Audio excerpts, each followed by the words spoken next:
तो चलिए आज का लेक्चर स्टार्ट करते हैं। आज हम डिस्कस करने जा रहे हैं सिक्योरिटी एनालिसिस वाला चैप्टर।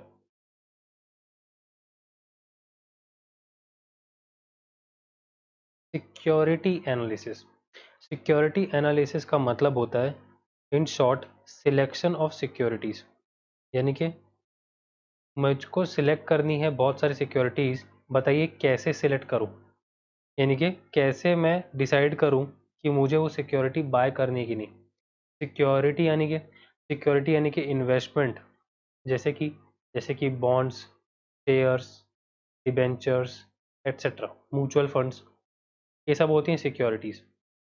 अब मुझे इन्वेस्टमेंट करना है। इन्वेस्टमेंट क्यों करना है? क्योंकि मेरे पास बहुत सारे पैसे सेविंग्स के फॉर्म में पड़े हैं। अब मुझे इन्हें इन्वेस्ट करना है, इन्वेस्टमेंट करनी है, रिटर्न कमाना है। इसलिए मैं मार्केट गया और देखा कि बहुत सारी सिक्योरिटीज़ अवेलेबल है। अब मुझे बताइए कि मैं कौन सी सिक्योरिटी परचेज करूं। यही फर्स्ट स्टेप होता है पोर्टफोलियो मैनेजमेंट में। पोर्टफोलियो बनाना यानी कि बास्केट बनाना इन्वेस्टमेंट्स का पहला स्टेप होता है कि उस बास्केट के लिए अलग अलग तरीके के इन्वेस्टमेंट खरीदे जाएं। तो वो खरीदे कैसे जाते हैं या एनालिसिस किया जाता है, वो हम इस चैप्टर में डिस्कस करेंगे।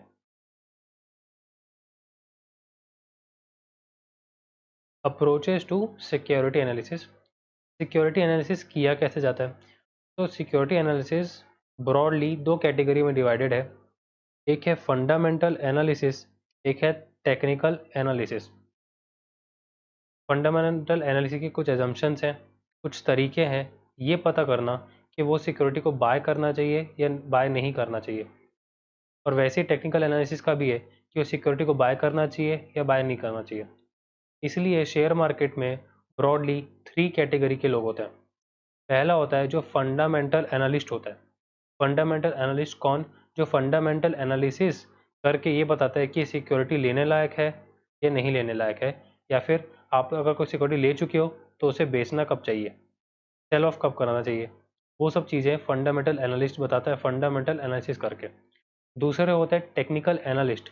टेक्निकल एनालिस्ट कौन होते हैं? टेक्निकल एनालिस्ट वो होते हैं जो टेक्निकल एनालिसिस को यूज़ करके ये बताते हैं कि कब कौन सी चीज़ परचेस करनी चाहिए, कब कौन सी चीज़ सेल ऑफ कर देनी चाहिए, कब कौन सी चीज़ को होल्ड करके रखना चाहिए। तो फ़र्क क्या हो गया? दोनों अलग अलग एनालिसिस करते हैं और अलग अलग जवाब देते हैं। यानी कि अगर किसी सिक्योरिटी के लिए कुछ क्वेश्चन पूछा गया तो फंडामेंटल एनालिस्ट बोल सकता है कि हाँ इसको बाय कर लो, और टेक्निकल एनालिस्ट बोलेगा कि मत करो बाय। तो दोनों के कॉन्ट्ररी ओपिनियंस हो सकते हैं। तीसरा कौन? तीसरा वो जो रैंडम एनालिसिस करता है। रैंडम एनालिसिस का मतलब जो सुनी सुनाई बातों पे, जो किसी और ने मुझे फ़ोन करके बोला कि भाई ये शेयर परचेस कर ले, अच्छा चल रहा है इसका प्राइस, या मैंने कोई बिना कुछ एनालिसिस किए जस्ट बिकॉज कोई मुझे खबर मिली या कोई रूमर फैल गया कि इसका शेयर बढ़ने वाला, परचेस कर लो। मतलब कोई प्रॉपर बैकिंग नहीं है। बैकिंग का मतलब प्रॉपर एनालिसिस नहीं है, प्रॉपर एविडेंस नहीं है कि जो डिसीजन पे आप आ पाए किसी चीज़ को बाय करने में या होल्ड करके रखने में या सेल करने में। या बहुत लोग होते हैं कि मेरा इंट्यूशन है यार, मतलब मुझे बस अंदर से आवाज़ आ रही है कि मत बेच, या फिर मुझे अंदर से आवाज़ आ रही है कि इसको बाय कर ले। तो जो अंदर से आवाज़ आना और ये सब चीज़ें होती हैं जिसमें कोई एविडेंस नहीं है आपके पास प्रॉपर, कि आपने कोई एनालिसिस किया हो पेन एंड पेपर यूज़ करके और बताया हो कि हाँ ये क्यों बाय करना चाहिए, कोई लॉजिकल रीजनिंग नहीं दिया हो, ये जब चीज़ें नहीं होती तो तीसरे तरह के बंदे होते हैं जो रैंडम एनालिसिस करते हैं। ठीक है। तो बेसिकली शेयर मार्केट या स्टॉक मार्केट में जब ट्रेडिंग होती है तब तीन तरीके के प्लेयर्स होते हैं। एक होता है फंडामेंटल एनालिस्ट, एक होता है टेक्निकल एनालिस्ट, एक होता है रैंडम एनालिस्ट। अब फंडामेंटल एनालिसिस में होता क्या है, चलिए देखते हैं। फंडामेंटल एनालिसिस ये अजम्पशन लेता है कि शेयर का जो प्राइस है वो डिपेंड करता है future dividends expected by the investor. यानी कि कोई भी कंपनी का अगर आप शेयर लोगे तो आपको डिविडेंड मिलेगा। जी हाँ, रिटर्न के रूप में मुझे डिविडेंड मिलता है। और कुछ समय बाद अगर मैं उस शेयर को बेच दूं तो मुझे कैपिटल अप्रिसिएशन होगा। ठीक है। तो दो तरीके के रिटर्न होते हैं शेयर्स में। एक होता है डिविडेंड, दूसरा होता है कैपिटल अप्रिसिएशन। तो मैं एक इन्वेस्टर हूँ और मुझे फ्यूचर डिविडेंड्स के ऊपर में कुछ एक्सपेक्टेशन है कंपनी के कि क्या क्या मुझे दे सकती है। मैंने कुछ एनालिसिस किया और फाइनली मैंने कुछ डिविडेंड्स के फिगर निकाले और मैंने बताया कि ये डिविडेंड्स मुझे मिल सकते हैं आने वाले समय में। तो शेयर प्राइस जो है वो कहते हैं वो डिविडेंड पे डिपेंड करती है, फंडामेंटल एनालिसिस ऐसा कहते हैं। जिसे डिविडेंड डिस्काउंट मॉडल भी कहा जाता है, डीडीएम। तो डीडीएम की शुरुआत हुई थी फंडामेंटल एनालिसिस से, जिसे मायरन जे गॉर्डन जी ने दिया था, जिसे गॉर्डन मॉडल भी कहते हैं, जहाँ पे फंडामेंटल एनालिसिस का बेसिस बताया गया था कि फंडामेंटल एनालिसिस का बेसिस ये है कि फ्यूचर में जो आपको उस कंपनी से मिलेगा, इनके डिविडेंड्स मिलेंगे, जिस उसकी जो मार्केट प्राइस आगे हो सकती है वो मिलेगा, तो वो जो आपके एक्सपेक्टेशंस है ना, जो भी हमने एनालिसिस किया वो आप निकालोगे, तो डिविडेंड को डिस्काउंट करोगे। डिस्काउंट करोगे मतलब उसकी जो फ्यूचर वैल्यूज़ है उसकी प्रेजेंट वैल्यू निकालोगे। प्रेजेंट वैल्यू निकालोगे, उसको टानोगे पीछे। मैं आज करंट यानी कि जीरो पीरियड पे खड़ा हूँ, 1 साल बाद क्या डिविडेंड मिलेगा एक्सपेक्टेशन है मेरी कुछ, 2 साल बाद का डिविडेंड मिलेगा मेरी कुछ एक्सपेक्टेशन है, 3 साल बाद डिविडेंड क्या मिलेगा मेरे को एक्सपेक्टेशन है, चौथे साल बाद का डिविडेंड मिलेगा, चौथे साल बाद उस शेयर की प्राइस क्या हो सकती है, ये सारी मेरी एक्सपेक्टेशंस है। जब इसकी प्रेजेंट वैल्यू निकालूंगा तो मुझे लगेगा कि शेयर की प्राइस ये होनी चाहिए। क्या बोला मैं? ये प्राइस होनी चाहिए। होनी चाहिए जो प्राइस होती है यानी कि शुड बी प्राइस, उसको कहते हैं इंट्रिंसिक वैल्यू। और जब मैं इंट्रिंसिक वैल्यू निकाल लूंगा फिर उसको कंपेयर करूंगा एक्चुअल शेयर प्राइस से और डिसाइड करूंगा कि शेयर को बाय करना चाहिए, होल्ड करना चाहिए या सेल कर देना चाहिए। तो फंडामेंटल एनालिसिस का बेस हो गया डिविडेंड डिस्काउंट मॉडल, डीडीएम। इसको और बहुत बढ़िया तरीके से, बहुत डिटेल में हम इक्विटी वैल्यूएशन के चैप्टर में डिस्कस करेंगे। तो फंडामेंटल एनालिसिस ने अपनी बात कह दी। उसने अपनी बात ये कही कि मैं फ्यूचर में जो डिविडेंड्स होने वाले हैं ना, उसके बेसिस पे बताऊंगा कि शेयर लेना चाहिए या नहीं लेना चाहिए। टेक्निकल एनालिसिस, टेक्निकल एनालिसिस ने क्या एजम्पशंस लिए? टेक्निकल एनालिसिस ने ये एजम्पशंस लिए कि जो शेयर का प्राइस है वो डिपेंड करता है demand and supply of the share. मतलब मार्केट में शेयर की डिमांड कितनी है और उसके सामने में सप्लाई कितनी है। सप्लाई का मतलब एक पर्टिकुलर कंपनी के एक particular number of shares he market में ट्रेड होते रहते हैं, 20,000 शेयर्स या 2 लाख शेयर्स या 20 लाख शेयर्स, उससे ज़्यादा तो शेयर्स नहीं है अनटिल एंड अनलेस कंपनी ने और शेयर्स इशू किए हों। लेकिन एक पर्टिकुलर पॉइंट ऑफ टाइम पे किसी कंपनी के शेयर मार्केट में एक particular number of shares he trade होते रहते हैं। मतलब सप्लाई तो आपके पास पता है, सामने आ जाएगी डिमांड। डिमांड मतलब कितने लोग उस शेयर को परचेस करना चाहते हैं, कितने लोग कितने भाव पे, मतलब कौन से प्राइस पे परचेस करना चाहते हैं। वो सब के बीच में जब मैच होगा, यानी कि सप्लाई और डिमांड मैच होगा, तो प्राइस आएगी कैलकुलेट। तो शेयर का प्राइस इन्होंने कहा कि डिमांड सप्लाई पे बेस होता है, ये डिविडेंड विविडेंड्स पे बेस नहीं होता। फंडामेंटल एनालिस्ट जो होते हैं वो एकदम अलग मेथोडोलॉजी, अलग माइंडसेट के होते हैं, और टेक्निकल एनालिसिस वाले अलग माइंडसेट के होते हैं। ठीक है? जब आप भी शेयर मार्केट में जब इंटरेस्ट दिखाएंगे या ऑलरेडी करते हैं, तो आपको एक पर्टिकुलर व्यू पर बनाना पड़ता है कि शेयर को परचेस करने में या सेल करने में मैं डिसीजन जो मेकिंग कर रहा हूँ वो कौन से बेसिस पे कर रहा हूँ, फंडामेंटल एनालिसिस पे कर रहा हूँ, टेक्निकल एनालिसिस पे कर रहा हूँ, या दोनों के मिक्स का कर रहा हूँ, या रैंडम पे कर रहा हूँ। ठीक है? तो ये बातें आपको पता होनी चाहिए कि आपका जो डिसीजन है वो कौन से एनालिसिस पे बेस्ड है। दूसरा, टेक्निकल एनालिसिस कहता है कि शेयर का जो प्राइस है वो ट्रेंड फॉलो करता है, यानी कि ट्रेंड का मतलब हो गया share price follows a pattern. Pattern किस तरह के होते हैं? एक होता है अप ट्रेंड। अप ट्रेंड का क्या मतलब? अप ट्रेंड का मतलब है कोई शेयर का प्राइस लगातार ऊपर जा रहा है।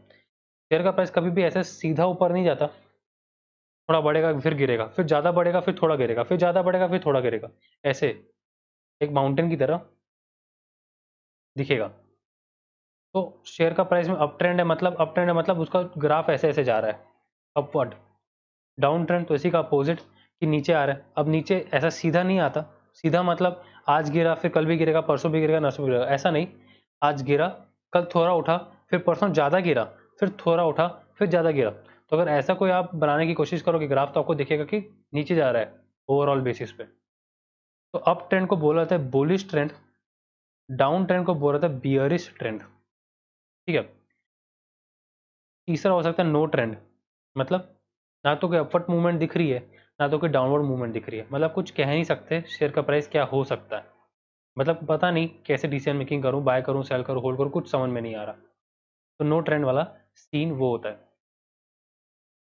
ठीक है? तो ये बात बहुत समझना जरूरी है कि जो भारी भारी वर्ड्स आपको लगते हैं, security analysis, fundamental analysis, technical analysis, इनका मतलब बहुत सिंपल है। सिक्योरिटी एनालिसिस का मतलब बहुत सिंपल है, मार्केट जाना, सिक्योरिटी पसंद करना और खरीदना। ठीक है?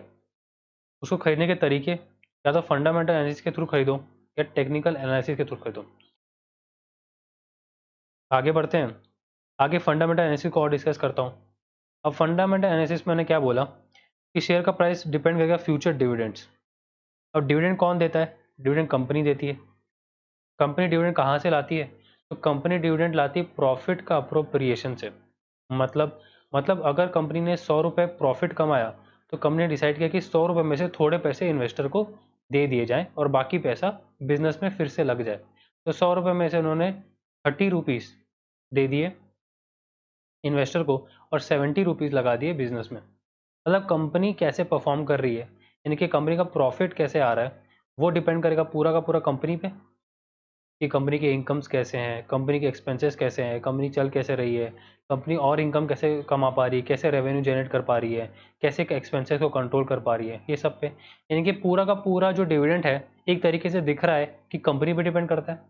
मतलब बहुत अच्छी परफॉर्म करने वाली कंपनी ज़्यादा डिविडेंड देगी और बहुत बुरा परफॉर्म करने वाला कंपनी कम डिविडेंड देगी, सीधी बात। ठीक है, यानी कि depends on the company.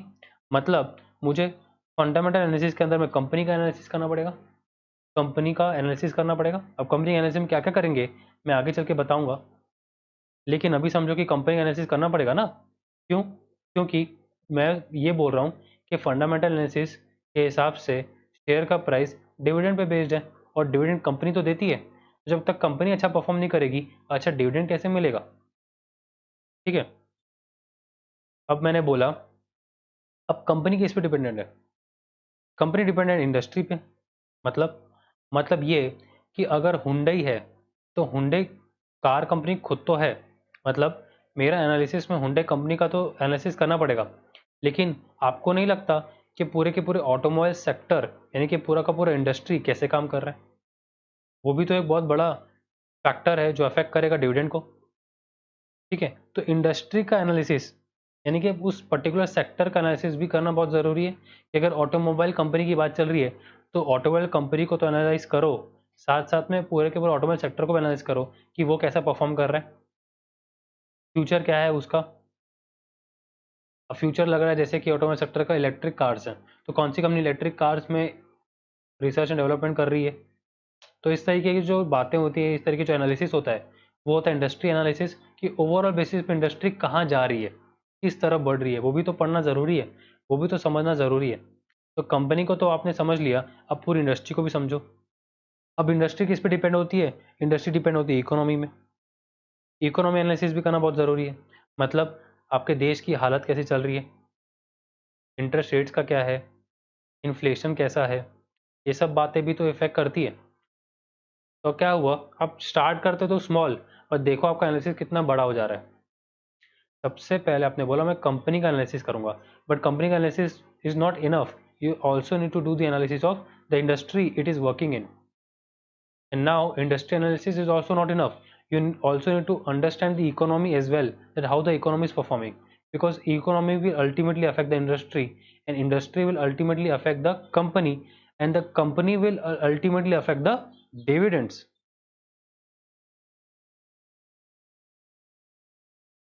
and dividend will affect the share price, and this share price will affect my decision to buy it, to hold it or to sell it.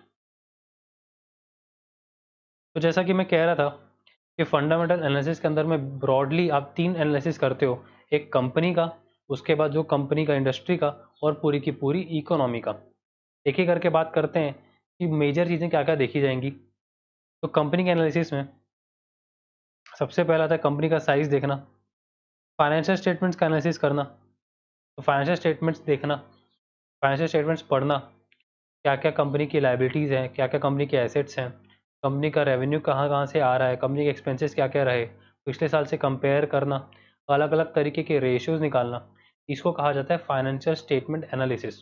ये बहुत ही बढ़िया field है फाइनेंशियल स्टेटमेंट एनालिसिस की, और बहुत ही ज़्यादा knowledge मिलती है अगर आप फाइनेंशियल स्टेटमेंट एनालिसिस करो किसी भी कंपनी के बारे में पढ़ते समय। तो फाइनेंशियल स्टेटमेंट एनालिसिस करना ये क्या कहलाता है? ये कहलाता है कंपनी एनालिसिस। कंपनी एनालिसिस किसके अंदर में आता है? फंडामेंटल एनालिसिस के अंदर में। और फंडामेंटल एनालिसिस किसके अंदर में आता है? सिक्योरिटी के एनालिसिस में। आगे बढ़ते हैं, P ratio, price earning ratio देखना, कौन सी कंपनी का कितना है।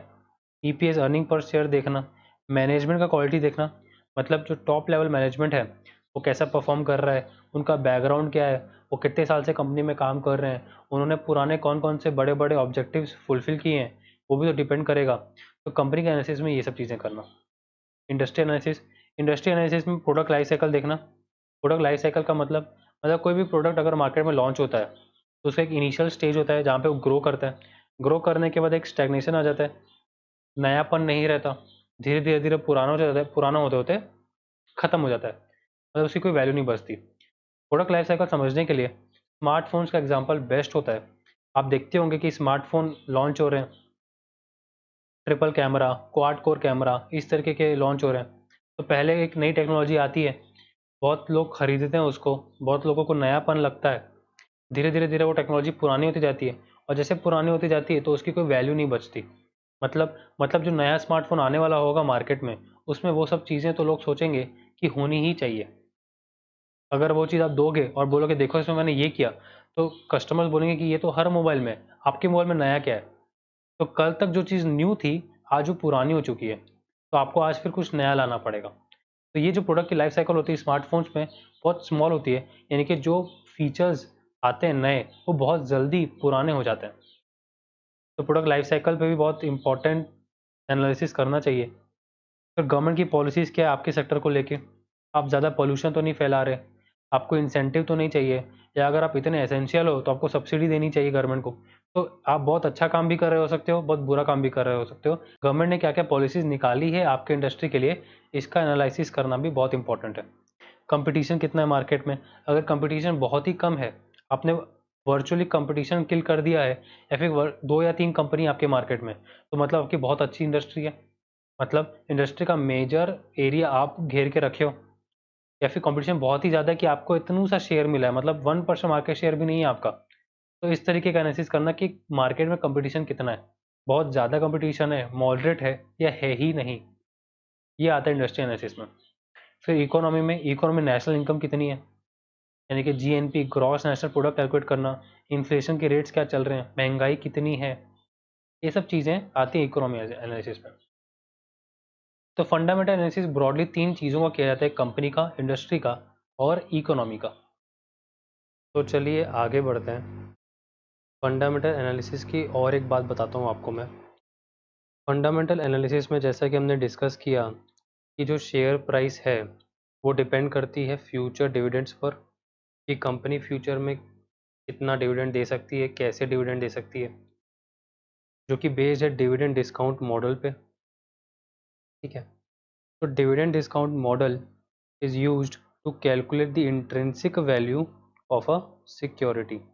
यानी क्या, यानी कि जो फ्यूचर डिविडेंड्स की हम बात कर रहे हैं, जिसपे हमें लगता है, हम कौन, हम है फंडामेंटल एनालिस्ट, तो हमें लगता है कि फ्यूचर में जो डिविडेंड होंगे उसके हिसाब से हम उसकी जब प्रेजेंट वैल्यू निकालेंगे, यानी कि आने वाले डिविडेंड्स को डिस्काउंट करेंगे, तो जो वैल्यू आएगी वो वैल्यू इंट्रिंसिक वैल्यू कहलाएगी। तो डीडीएम का इस्तेमाल हम क्या करेंगे, डीडीएम का इस्तेमाल हम करेंगे intrinsic value of a security निकालने के लिए।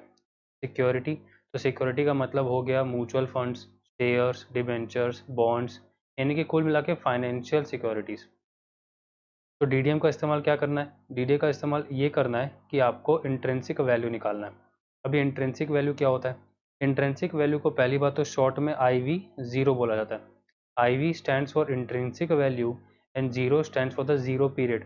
आज यानी कि प्रेजेंट डे, टुडे को हम ज़ीरो पीरियड बोलते हैं, तो IV ज़ीरो मतलब आज का इंट्रिंसिक वैल्यू उस सिक्योरिटी का। इसे बोला जाता है शुड बी प्राइस।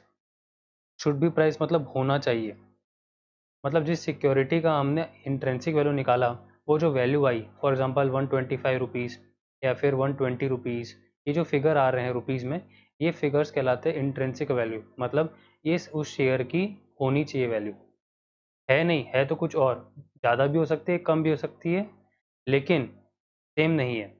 यानी कि इंट्रेंसिक वैल्यू जो होती है वो एक्चुअल मार्केट प्राइस से अलग होती है।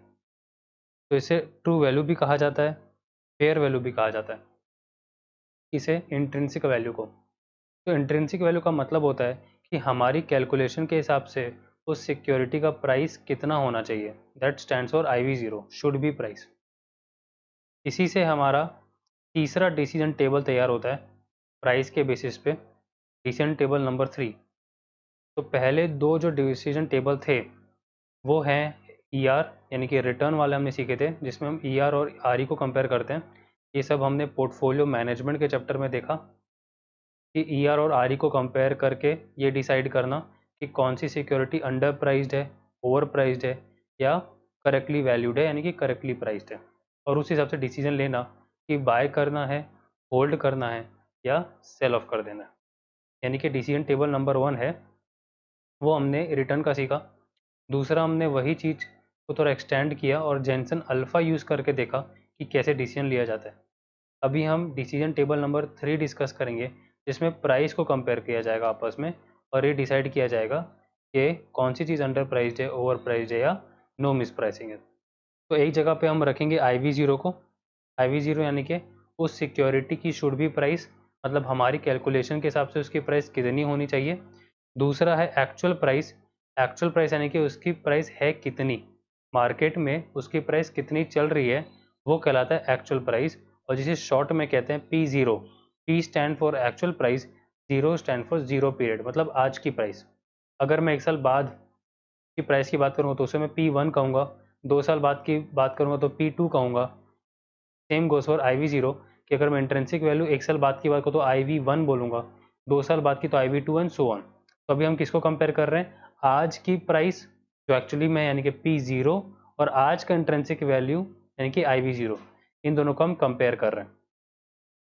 तो शुड बी प्राइस को जब एक्चुअल प्राइस से कंपेयर करोगे तो 3 केसेस बन सकते हैं। पहला केस जहाँ पे IV0 is more than P0, मतलब मेरी कैलकुलेशन के हिसाब से किसी सिक्योरिटी की प्राइस 125 होनी चाहिए, लेकिन उसकी चल रही है 100 रुपीज़, यानी कि 100 रुपये चल रही है, होनी चाहिए 125, मतलब उस शेयर का जो वर्थ है, उस सिक्योरिटी का जो वर्थ है वो 125 रुपीज़ के जितना है, लेकिन लोग सिर्फ 100 रुपये दे के वो पा ले रहे हैं। मतलब आपको 125 रुपये की चीज़ 100 रुपये में मिल जा रही है, मतलब सस्ती मिल रही है। तो जो चीज़ सस्ती मिल रही है उसे तुरंत खरीद लेना चाहिए, इसलिए यहाँ पे कहा जाता है बाय कर लेना चाहिए, यानी कि वो अंडर प्राइस्ड है, अंडर वैल्यूड है। ठीक है, इसका विपरीत स्थिति देखते हैं। IV0 is less than P0, यानी कि अगर किसी चीज़ की प्राइस 130 चल रही है लेकिन उसकी इंट्रिंसिक वैल्यू सिर्फ 100 रुपये है, यानी कि लोग उस चीज़ का 130 रुपये दे रहे हैं, जबकि देना सिर्फ 100 रुपये चाहिए या उससे कम देना चाहिए। ठीक है, तो 130 रुपये दे रहे हैं और 100 रुपये उसकी होनी चाहिए, तो होगा क्या, तो लोगों को धीरे धीरे अकल आएगी कि यार ये तो इसका वर्थ इतना है नहीं, तो लोग देंगे नहीं। धीरे धीरे 130 पहुंच जाएगा 100 के पास, मतलब लोग सेल ऑफ करना चालू करेंगे। तो आपको क्या करना चाहिए, आपको पहले ही सेल कर देना चाहिए, जिससे आपको बहुत अच्छा रिटर्न मिल पाए।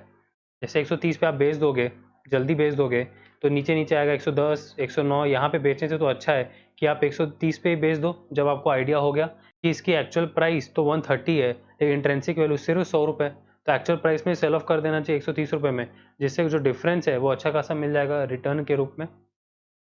तो ये ऐसी चीज़ें होती हैं ओवर प्राइस्ड, यानी कि ओवर वैल्यूड, यानी कि ज़रूरत से ज़्यादा महंगी। ठीक है, तो ये सेकंड केस हो गया IV0 is less than P0। तीसरा आता है जो कि बहुत रेयर केस होता है, जहाँ पे IV0 और P0 बराबर होता है, यानी कि जो उसकी प्राइस होनी चाहिए और उसकी जो एक्चुअल प्राइस चल रही है दोनों सेम है। तो अगर दोनों सेम है तो यहाँ पे मिस प्राइसिंग नहीं है, तो करेक्टली वैल्यूड है, तो आपको होल्ड करके चलना चाहिए। मतलब ये कि अगर आपके पास वो शेयर है, यानी कि आपके पास वो सिक्योरिटी है, तो उसको आपको नई छेड़खानी करनी चाहिए, वो जैसा उसको वैसे ही छोड़ देना चाहिए। और अगर आपके पास नहीं है तो आपको बाय कर लेना चाहिए। तो you can buy if you don't have it, और you should hold it if you have it. तो ये तीसरा डिसीजन टेबल है जो हमें काम आएगा बहुत सारे क्वेश्चंस में। ज़्यादातर ये काम आएगा इक्विटी वैल्यूएशन के चैप्टर में, लेकिन समझना बहुत ज़रूरी है यहीं पर, क्योंकि ये फंडामेंटल एनालिसिस का पार्ट है। फंडामेंटल एनालिसिस से ही IV0 आता है, और IV0 यहीं पे समझना ज़रूरी है कि P0 से कंपेयर होके डिसीजन कैसे लिए जाते हैं। ठीक है, अब आते हैं टेक्निकल एनालिसिस में। टेक्निकल एनालिसिस के कुछ एजम्पशंस हैं जो हमने अभी डिस्कस किए ऊपर, उसको फिर से बात करूंगा। टेक्निकल एनालिसिस के कुछ प्रिंसिपल्स भी हैं, प्राइस के पैटर्न्स हैं, अलग अलग तरीके की थ्योरीज हैं, चार्ट्स हैं इसमें, सपोर्ट एंड रेजिस्टेंस लेवल है इसमें, और डिसीजंस कैसे लिए जाते हैं। तो टेक्निकल एनालिसिस के ये ब्रॉड कुछ टॉपिक्स हैं, जो भी मैं एक एक करके बात करूँगा। स्टार्ट करते हैं एजम्पशंस। तो एजम्पशंस हम डिस्कस कर चुके हैं, डिमांड एंड सप्लाई और ट्रेंड या पैटर्न, यानी कि कोई भी शेयर ट्रेंड या पैटर्न फॉलो करता है, ये एजम्पशन लेके चलता है टेक्निकल एनालिसिस। प्रिंसिपल्स, तो कुछ प्रिंसिपल्स हैं। पहला प्रिंसिपल है मार्केट प्राइस डिस्काउंट्स एवरीथिंग। मैंने आपको बताया था कि फंडामेंटल एनालिसिस अलग माइंडसेट वाले हैं, टेक्निकल एनालिसिस अलग माइंडसेट वाले हैं, दोनों की आपस में नहीं बनती। तो मार्केट प्राइस डिस्काउंट्स एवरीथिंग का मतलब ये है कि टेक्निकल एनालिस्ट बोल रहा है कि आप जो बातें कर रहे हो ना, आप कौन, फंडामेंटल एनालिस्ट को बोल रहे हैं कि आप जो बातें कर रहे हो कंपनी एनालिसिस की, इंडस्ट्री की, इकोनॉमी की, वो बातें जो है ना ऑलरेडी शेयर की प्राइस में डल चुकी हैं। मतलब अगर शेयर की प्राइस 125 रुपये चल रही है ना मार्केट में, इनके 125 रुपये में जिन लोगों को कंपनी एनालिसिस करना था कर चुके हैं, जिनको इंडस्ट्री एनालिसिस करना था कर चुके हैं, इको एनालिसिस करना था कर चुके हैं। 125 रुपये में ऑलरेडी ये सब बातें कवर हो चुकी है। कौन सी बातें? ये सब कंपनी का size, financial statements, product life cycle, ये सब। तो अगर किसी कंपनी का प्राइस जो चल रहा है वो ऑलरेडी फंडामेंटल एनालिसिस को फैक्टर इन कर चुका है, मतलब ऑलरेडी अपने में शामिल कर चुका है उसका इम्पैक्ट को, तो आप जो बातें कर रहे हो कि इसका एनालिसिस करो, वो फिजूल है। कौन बोल रहा है? Technical analyst. किसको बोल रहा है? फंडामेंटल एनालिस्ट को बोल रहा है कि आप जो बातें कर रहे हो ना ऑलरेडी मार्केट प्राइस में आ चुकी है। ठीक है, तो अब करना क्या है? तो टेक्निकल एनालिस्ट ने बोला कि हम क्या करेंगे, हम ट्रेंड्स देखेंगे। क्यों देखेंगे? क्योंकि प्राइस जो होती है ना वो ट्रेंड में फॉलो होती है, मतलब ट्रेंड में मूव होती है कि कोई ना कोई ऊपर जा रही होगी, कोई ना कोई नीचे जा रही होगी, कोई ना कोई नो ट्रेंड में होगी, मतलब प्राइस हमेशा ट्रेंड में फॉलो होता है। अगला है हिस्ट्री रिपीट्स इटसेल्फ। इसका मतलब ये है कि अगर कोई प्राइस ऑफ द शेयर ऐसे ऐसे चल रही थी ऊपर और थोड़े दिन बाद जैसे 100 रुपये पहुंची तो नीचे गिर गई, नीचे गिरना चालू कर दी, मतलब अगर पहले ऐसे हो चुका है, यानी कि आज से 2 साल पहले भी ऐसा हुआ था कि ऊपर गया नीचे गया, और आज भी ऐसा हो रहा है 100 रुपये तक जा रही है, तो देखना पक्का गिरेगा। ये कौन बोल रहा है? ये टेक्निकल एनालिस्ट बोल रहा है। क्या बोल रहा है? कि चार्ट्स देखना, कंपनी की अलग अलग पैटर्न्स देखना, ट्रेंड देखना, उससे पता करना कि शेयर का प्राइस क्या होने वाला है, वो कहता है टेक्निकल एनालिस्ट। क्यों कहता है? क्योंकि उसने ये सब प्रिंसिपल्स और ये सब अजम्पशंस ले रखे हैं ऑलरेडी कि प्राइस जो है वो ट्रेंड फॉलो करता है, यानी कि ट्रेंड में मूव होता है, अपने आप नहीं मूव हो रहा है, कोई ना कोई ट्रेंड फॉलो कर रहा है। तो अप ट्रेंड होगा तो डाउन ट्रेंड होगा, या तो नो ट्रेंड होगा। मार्केट प्राइस के अंदर में ऑलरेडी फंडामेंटल एनालिसिस की बातें हो चुकी हैं, इसलिए हम उसको कोई वैल्यू नहीं देंगे। तीसरा, हिस्ट्री रिपीट्स इटसेल्फ, मतलब जो पहले हो चुका है वो रिपीट होगा, यानी कि पुराना एनालिसिस जो मैंने किया वो वेस्ट नहीं है, मतलब वो एनालिसिस मुझे काम आएगा आगे वही सेम पैटर्न फॉलो होते हुए देखने में। अलग अलग थ्योरीज हैं, डाउ थ्योरी है, इलियट वेव थ्योरी है, और रैंडम वॉक थ्योरी है। चार्ट्स तो अलग अलग चार्ट, जैसे बार चार्ट हो गया, लाइन चार्ट हो गया, पॉइंट एंड फिगर चार्ट हो गया, जिससे पैटर्न्स को देखा जाता है। आगे बढ़ते हैं। आगे आ रहा है सपोर्ट एंड रेजिस्टेंस लेवल।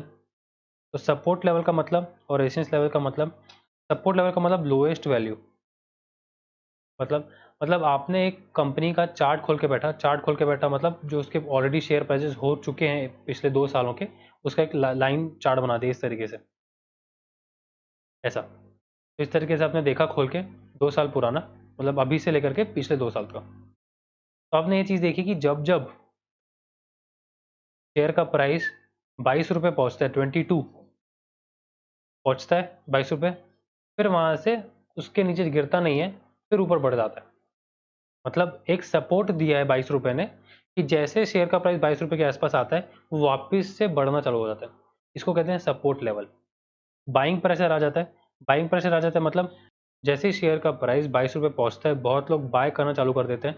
जैसे किसी शेयर का प्राइस आप बाय करोगे, यानी डिमांड बढ़ाओगे तो प्राइस बढ़ती जाएगी, तो वहाँ से शेयर की प्राइस बढ़ती जाती है।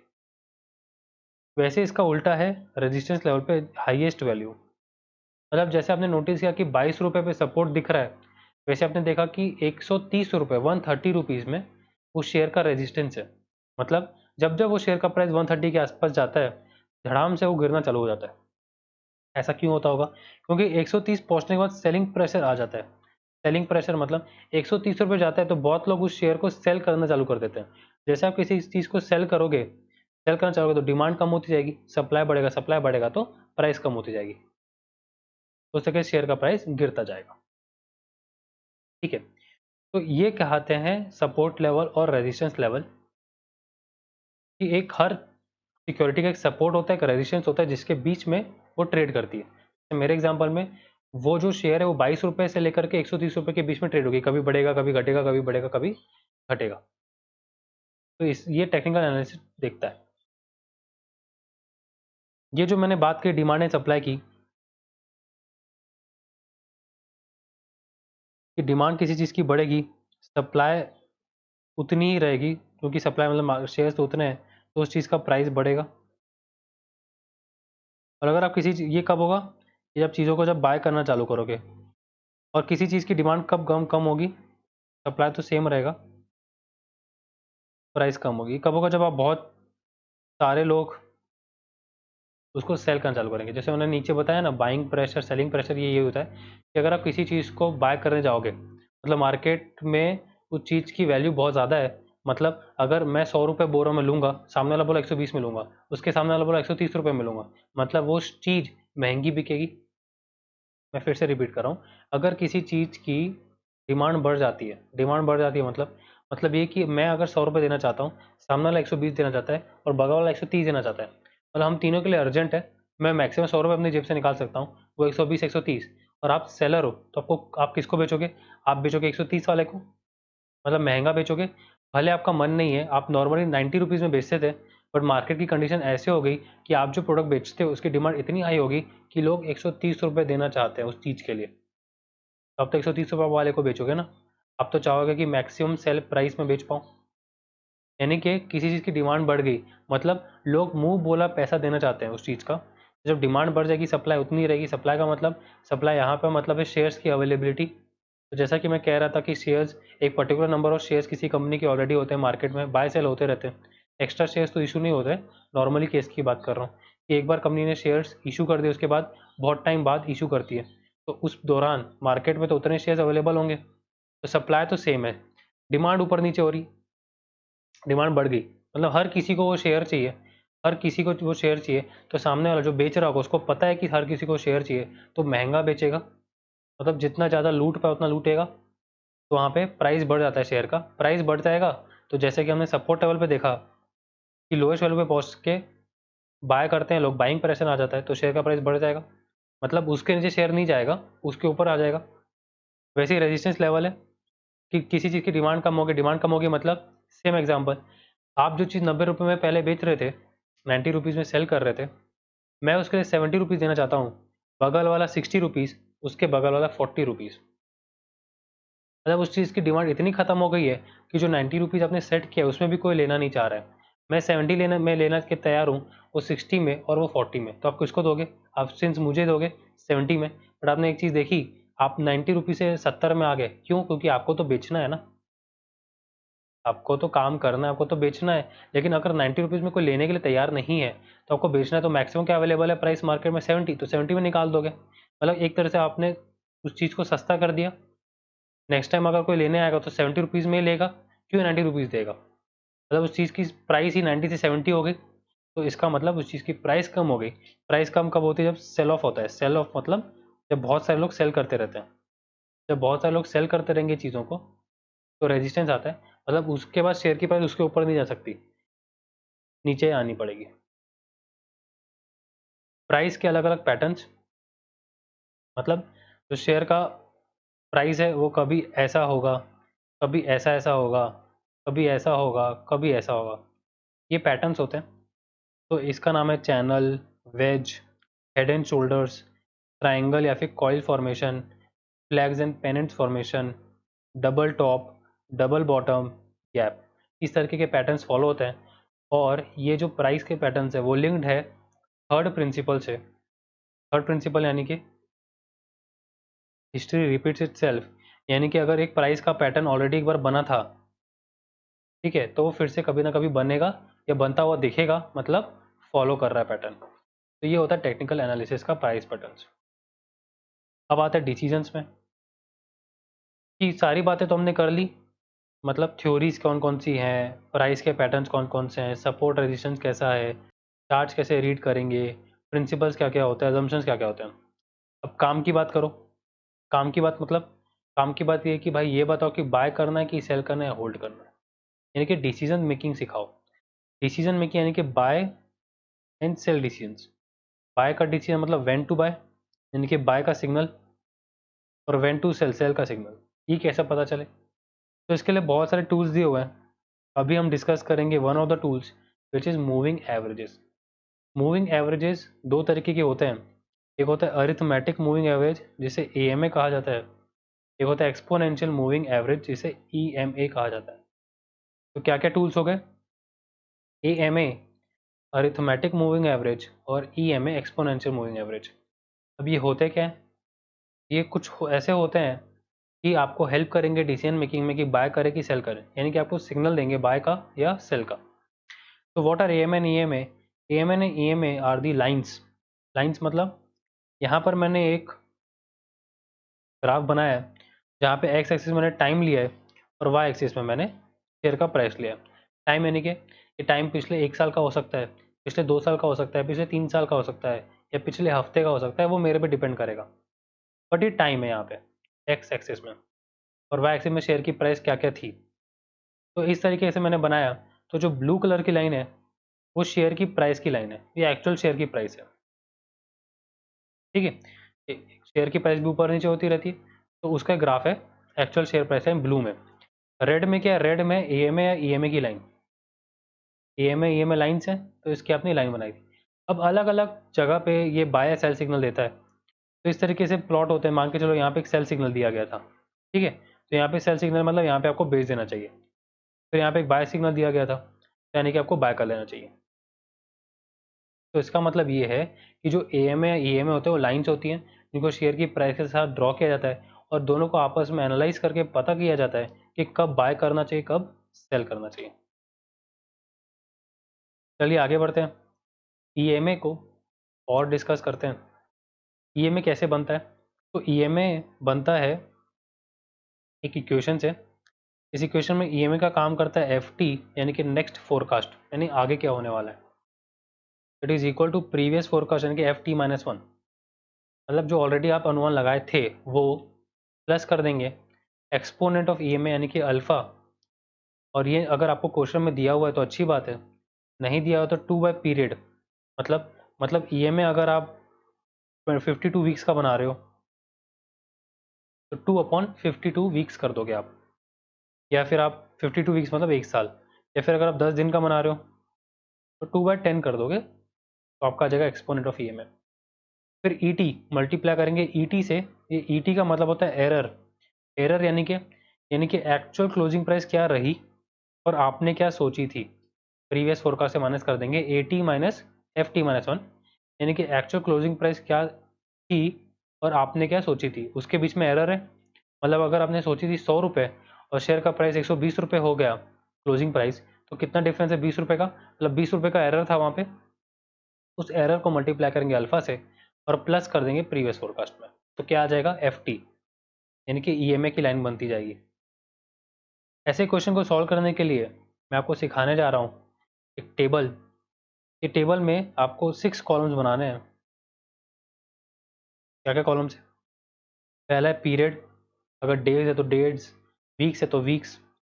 हर जगह क्लोजिंग प्राइस यानी कि AT, ये रेड में है तो रेड कलर में लिखा है AT।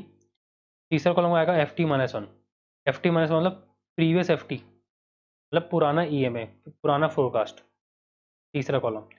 चौथा column error term. Error term का फॉर्मूला सिखाया अभी मैंने आपको, AT माइनस FT-1। AT यानी पे सेकेंड कॉलम में है और FT- थर्ड कॉलम में है, तो चौथे कॉलम में क्या करना है? 2-3, यानी कि क्लोजिंग प्राइस माइनस FT-1, तो ET आ जाएगा। ET के बाद आप निकालोगे पांचवें कॉलम में अल्फा इंटू ET, यानी कि क्या करोगे आप फोर्थ कॉलम को जो ET में है उसको अल्फा से मल्टीप्लाई कर दोगे। अल्फा की वैल्यू तो एक आ जाएगी एक्सपोनेंट, और उसी को बार बार मल्टीप्लाई करते जाएंगे ET से। छठा कॉलम बनेगा FT का, यानी कि जो EMA की लाइन बनेगी हमारी वो बनेगी कैसे? वो बनेगी FT-1, यानी कि थर्ड कॉलम है मेरा, और प्लस कर देंगे अल्फा इंटू ET, यानी कि पांचवा कॉलम है मेरा। तो छठे कॉलम में क्या करना है? छठे कॉलम में third column plus fifth column करते जाना है, तो आपकी EMA की लाइन तैयार होती जाएगी। मतलब EMA की अलग अलग वैल्यूज आती जाएगी, इसको जब आप ग्राफ में पुट करेंगे तो लाइन आपकी ड्रॉ हो जाएगी, 6 कॉलम्स। चलिए क्वेश्चन करते हैं तो और अच्छे से क्लियर होगा। Closing values of BSE Sensex from 6th to 17th day of the month of January of the year 2000X were as follows. तो BSE सेंसेक्स यानी कि मार्केट डेज में दिया हुआ है 1 से लेकर के 12, तो मतलब 12 दिन का डेटा है। कौन कौन सी डेट है? 6, 7, 8, 9, 10, 11, 12, 13, 14, 15, 16, 17, तो 12 दिन का डेटा दिया हुआ है। डे थर्सडे फ्राइडे सैटरडे सब दिया हुआ है।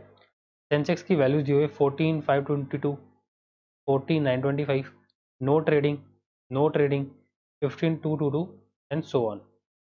Calculate the exponential moving average of the Sensex during the above period. तो पीरियड क्या दिया हुआ है? डेज में दिया हुआ है। The previous day exponential moving average of Sensex can be assumed as 15,000। ये क्या है? पिछले दिन का EMA यानी कि पिछले दिन का फोरकास्ट यानी कि प्रीवियस फोरकास्ट यानी कि FT-1, तो 15,000 आपका FT-1 दिया हुआ है। The value of exponent for 31 days EMA is 0.062, तो 31 डेज का एक्सपोनेंट दिया हुआ है, डायरेक्टली यूज कर लेंगे। Give detail analysis on the basis of your calculations. EMA निकालना है, अल्फा दिया हुआ है यानी कि 0.062। 6 कॉलम टेबल बना सिखाया था, 6 कॉलम टेबल बनाना है आपको।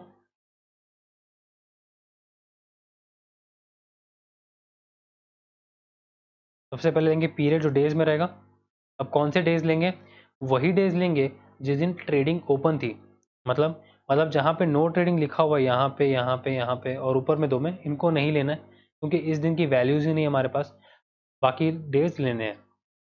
तो बाकी लेंगे 6, 7, 10 आ जाएगा, मतलब 8 और 9 नहीं लेना है। देखो 8 और 9 को ट्रेडिंग नहीं हुई थी इसलिए नहीं लेंगे। 6, 7 के बाद डायरेक्टली 10 आ जाएगा, फिर 10, 11, 12 आ जाएगा, 13 आ जाएगा, फिर 17 आ जाएगा।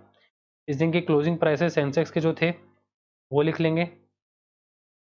फिर FT-1 पहला वाला दिया हुआ है 15,000 निकाल के दिया हुआ था। ET निकालेंगे। ET कैसे निकाला? 2 - 3 यानी कि 2 अपना 80 है यानी कि 14,522 माइनस 15,000 तो आएगा -478। अब इस -478 को मल्टीप्लाई करोगे 0.062 से तो आएगा 29.636। ठीक है, जब ये अल्फा इंटू ET आ जाएगा पांचवा कॉलम, तो पांचवा कॉलम और तीसरा कॉलम को जब ऐड करोगे यानी कि 15,000 प्लस -29.636 तो आएगा 4970.364। ये आपका पहला EM है। वैसे ही करोगे दूसरे के लिए। अब दूसरे के लिए क्लोजिंग प्राइस आपको दी है 4925। अब ये कहाँ से आया 4970.364?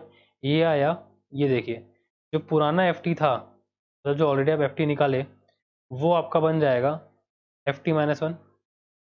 अभी FT-1 बन गया तो आगे का रास्ता क्लियर। चौथा भी आ जाएगा, पांचवा कॉलम भी आ जाएगा, छठा कॉलम भी आ जाएगा। फिर ऐसे ही करते करते करते आप लास्ट तक करते जाओगे। तो ये जो आपका रेड मार्क किया हुआ है ये आपका EMA की लाइन है। इस EMA की लाइन को आप यहाँ पे रेड में ड्रॉ कर सकते हो और शेयर की प्राइस या फिर सेंसेक्स की प्राइस मार्केट की दोनों ले सकते हो और डिसाइड कर सकते हो कि कब बाय करना है कब सेल करना है। अब थोड़ा सा अगर आप इसको नोटिस करोगे तो 4970, फिर 4967, फिर 4983, फिर 15,000, फिर 15,100, फिर 15,200, 15,400, दिख रहा होगा कितना अपवर्ड मूवमेंट है, बढ़ते ही जा रहा है। तो सिर्फ बढ़ते जाए तो इसको हम बोलेंगे अप ट्रेंड यानी कि बुलिश ट्रेंड है।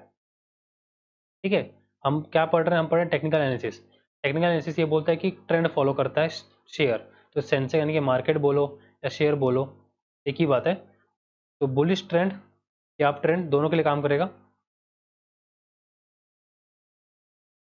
The market is bullish, the market is likely to remain bullish for short term to medium term if other factor remain the same. On the basis of this indicator यानी कि EMA, the investor या the brokers can take long position. long position का मतलब होता है bye करना securities. long position का मतलब बाय कर लो। तो इन्होंने डिसीजन मेकिंग हमको सिखा दी, इसने EMA ने, क्योंकि डिसीजन मेकिंग के लिए हमने पढ़ा अभी थोड़ी देर पहले कि EMA काम आता है। ठीक है,